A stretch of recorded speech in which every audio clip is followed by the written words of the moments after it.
राधा और कृष्ण का प्रेम अमर है। राधा ने श्री कृष्ण से और श्री कृष्ण ने राधा से निस्वार्थ और आत्मिक प्रेम किया था। इसी प्रेम का कारण आज श्री कृष्ण के नाम के आगे राधा लगता है। राधे कृष्ण कोई रुक्मिणी कृष्ण क्यों नहीं कहता, जबकि रुक्मिणी भी तो राधा की तरह प्रेम करती थी। नंबर 1। अन्य पौराणिक कथाओं के अनुसार राधा श्री कृष्ण ने 5 वर्ष पढ़ी थी। राधा ने श्री कृष्ण को पहली बार जब देखा था जबकि उनकी माँ यशोदा ने उन्हें गोखल से बांध दिया था। उन्हें देखकर राधा बेसुध सी हो गई थी और उनके प्रेम में पड़ गई थी। उन्हें लगा था कि यह किसी पूर्व जन्म का रिश्ता है। कुछ लोग कहते हैं कि वह पहली बार गोकुल अपने पिता वृषभानु जी के साथ आई थी, तब श्री कृष्ण को पहली बार देखा था। और कुछ विद्वानों के अनुसार संकेत तीर्थ पर पहली बार दोनों की मुलाकात हुई थी। जो भी हो, लेकिन जब राधा ने कृष्ण को देखा तो वह उनके प्रेम में पागल जैसी हो गई थी और कृष्ण भी उन्हें देखकर बावरे से हो गए थे। दोनों में प्रेम हो गया था। उस दौरान दोनों की ही उम्र बहुत छोटी थी। उस स्थान को सांकेतिक तीर्थ स्थान कहते हैं। मान्यता है कि पिछले जन्म में ही दोनों ने यह तय कर लिया था कि हमें इस स्थान पर मिलना है। कहते हैं कि यहीं पर गर्भ संहिता के अनुसार एक जंगल में स्वयं ब्रह्मा ने राधा और कृष्ण का गंधर्व विवाह करवाया था। यहाँ हर साल राधा के जन्मदिन यानी राधाष्टमी से लेकर अनंत चतुर्दशी के दिन तक मेला लगता है।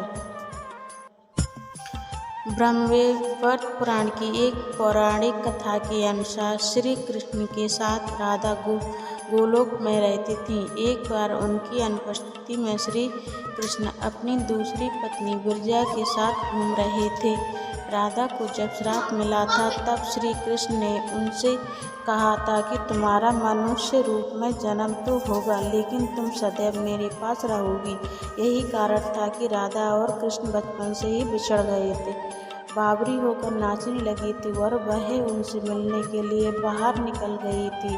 जब गांव में कृष्ण और राधा के प्रेम की चर्चा चल पड़ी तो राधा के समाज के लोगों ने उसका घर से बाहर निकलना बंद करवा दिया था। फिर एक दिन श्री कृष्ण ने माता यशोदा से कहा कि माता, मैं राधा से विवाह करना चाहता हूँ।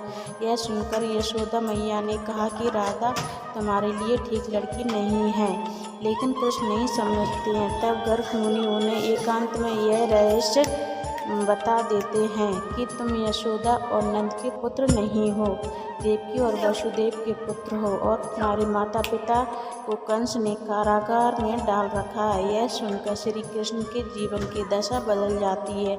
राधा के परिवार को जब पता चला कि यह श्री कृष्ण की बुरी सुनकर उनके प्रेम में नाचती हुई उनके पास जाकर पहुंच जाती हैं तो उन्हें राधा को घर में ही कैद कर लिया था। तब श्री कृष्ण ने अपने साथियों सहित एक दिन उन्हें रात में कैद से मुक्त कराकर उद्धव और बलराम सहित अन्य सखियों के साथ रात भर नृत्य किया था।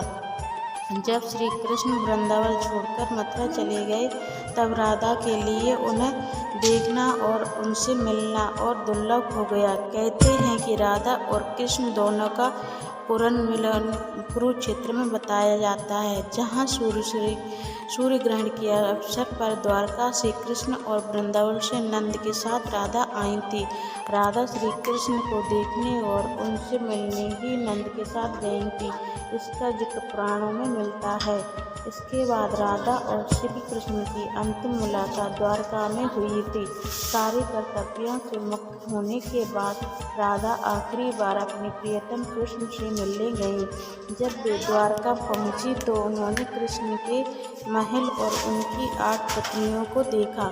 जब कृष्ण ने राधा को देखा तो वे बहुत प्रसन्न हुए।